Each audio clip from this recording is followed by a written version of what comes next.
but football trophies are never won from the office. They are won on the pitch. So even if CAF made a mistake by allowing Senegal to come back and play the game, I don't know how can you make such a mistake. But if it was a mistake, then they should have just lived with it, because everybody was fine. No one was talking about it. No one had any problem with it. The game had ended. The game was played very well. Senegal won, though it was disgracing for Senegal to walk off the pitch through frustration, through anger, which is not allowed in sport. But CAF failed to decide right on the spot, because if you say Senegal forfeited the game, which game are you talking about? Because they came back and played.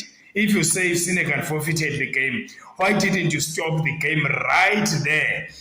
Why didn't you blow the whistle and then award Morocco the cup right on the spot? This thing of winning in the office, Wayne Rooney said, if I were a Moroccan player, I wouldn't accept that medal. So we'll see if they will celebrate the cup. We'll see if Moroccans will be. I can imagine Hakimi.